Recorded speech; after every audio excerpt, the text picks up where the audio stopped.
จะได้ไม่ทิ้งเรียนให้จับไม่เขานี่แต่ดังเราไม่รับรู้แต่สายนั้นคนกูเอ้ก็บอกนายไม่เขาไม่รวม decisional ของ program committee ด้วยส่วนไม่อะไรไม่รวมป้องกันแต่ขณะนี้ดิ้งเราโว้นะเขาว่ามาทำแบบนี้ได้นะคนกูเรามีไงกูมาไม่รวมผมเลี้ยงตรง pioneers นั้น fastest เราไม่คันนี้ไม่รวมผมเลี้ยงตรง leaders กูไอ้คันนี้ Rongmei Christian Fellowship Gurugram ตรง members กูไอ้นะตา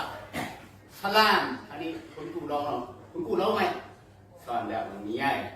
นังนิวเรนะเรนรอลักงะกระรำเราไม่ปอนรวยนังนิวตรง hard work อันนี้ commitment ที่เราไม่ปอนรวยใช้ไม่ตรงตีมิกเข้าไปเราไม่ตรงง่ายที่กุมรูปตั้งไม่ตรงง่ายให้ง่ายความตรงไหนแรงรวย leader ถึงรวย pioneer ถึงรวยBuster Slowby, Hani Subama, Hani Bum, my members, Queta, Saddam, Hani greeting, Hani congratulations, a back to the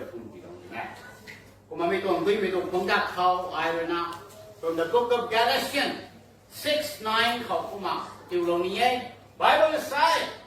Let us not become weary in doing good, for at the proper time we will reap the harvest if we do not give up.มาไม่ทวงติงกุมรู้ลุงวงไม่เข้าเราวงกุ้งเราเรียนปอนรวยอาศัยให้มีตรง celebration สุภาพมีให้อันนี้ foundation ในเราตรงเทนะไอ้เรื่องตรงนี้ติงกุมรู้ให้ leaders ด้วยรวย pioneers ด้วยรวย members ด้วยรวยเรียนรู้รักเราจะนะ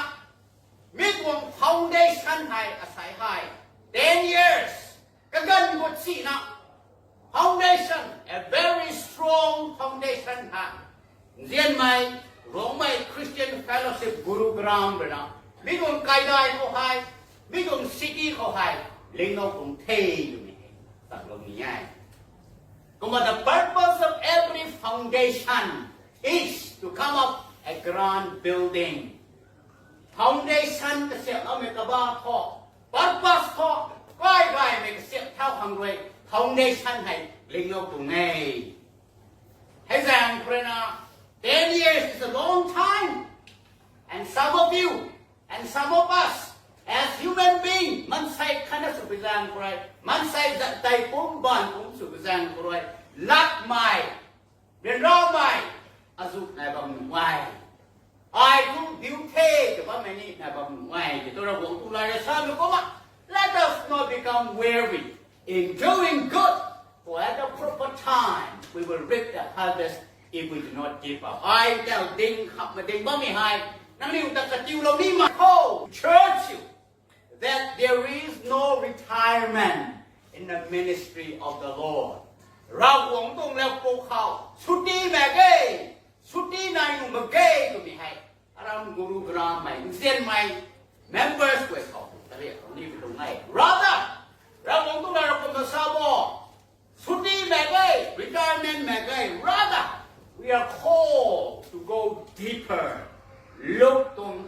รงปะได้ปะไซ put into the deep water and let down your net for a catch ชกไปในตัวเราพินาศกุมารทั้งปวงเสียแต่ภายใต้อู้นะเราบอกไว้นะ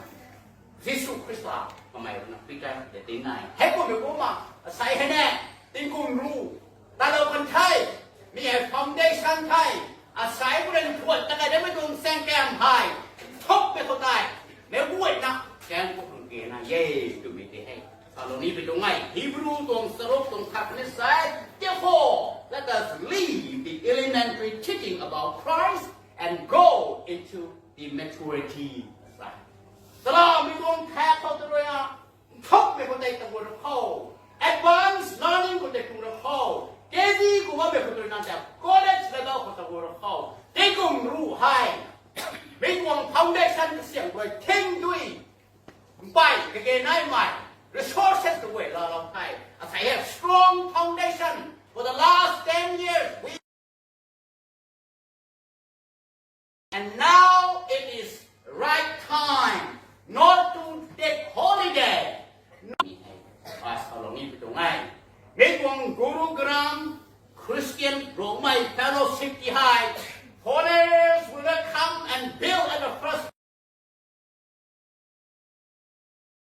Christian Fellowship ที่ให้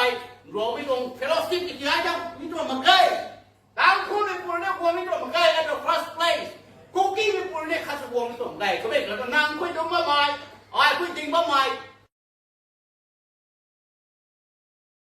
วงพรมลิงที่ให้ที่ได้ครับข้างใน It is our responsibility It is your responsibility It is my responsibility อันนี้ทางวิทย์วงเท้าให้อาศัยให้ตะลุยนั่นเสียดายไปตรงไหนให้แรงกูเลยนะร้อยไปตรงต่างกูได้ลักเล่าในเขาลักเล่าในเขา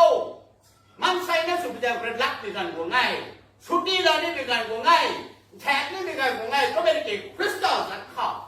คริสตัลสันเขาดังนิ้วไม่ป่วยนะจับกันนี่ตรงง่าย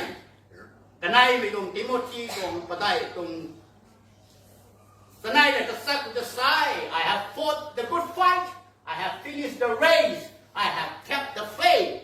Now there is in store for me a crown of righteousness. Borna, Radna Sabanai, I have fought the good fight. Read that I adore in a dollar of time. Let alone that I fuck with Tay. Come on, look at them fighting that I.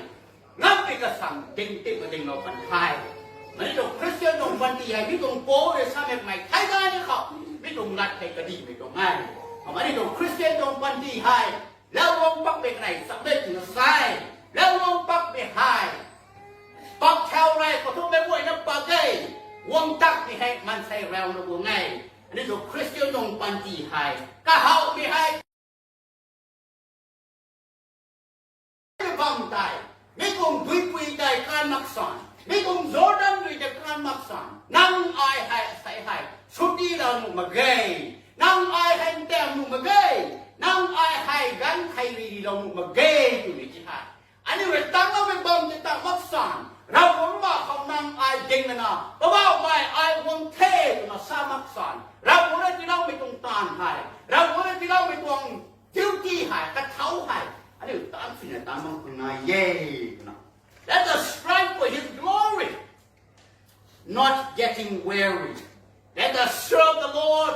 with all our hearts, with all our mind, and with all our strength, and with all our resources, with all our togetherness, with all our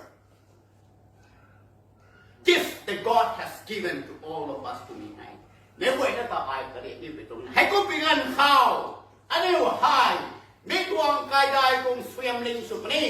มีตรงกุรุกรามคุณนั่นมาเกยฮาริยานาเขาเยลีเขาอันนี้ก็คุณก็ได้เขามีตรงล้านริ้วให้ล้านปลนาเราหวังหิมที่ได้คนนี้อันนี้คำสวีมเราต้องลุงคนนี้อันนี้เลยนะลุงเราถูกไม่ซิกใจก็ป่วยเลยนะอันนี้ตวงหิมคันนี้อันนี้เลยตาเราไม่ตวงลายไม่ได้ลายสวยนะเราหวังหิมที่ได้นะลุงมันไม่ตวงผมลิงสุกคนนี้เฮ้ให้แซงคุณนะลายไปตรงตาเขาได้อาศัยตัวมันไม่ไหวเขาคนนี้สุดที่แล้วนี่บ้าใหม่เขาคนนี้ตั้งแถวบ้าใหม่รวยที่ให้ I want to church you as your friend as your brother as your minister in Christ let us not become weary in doing good for at the proper time we will reap the harvest if we do not give up and there is no retirement till the very breath of our last breath we stand firm we stand strong we fight a good fight we finish the race and we kept the faith that God has given to all of you to make one encouragement I bring to all of you and many congratulations to the Rongmei Christian Fellowship Gurugram again สุเราไทยเราปิ้วไม่ไหวเขาเราหลงตรงปันได้เนี่ยไม่ตรงสวยยังไงแต่นี่อิงแซงแดงเดี๋ยวคนจะรู้เขาคนกันเราไม่สุกันดีอาเมน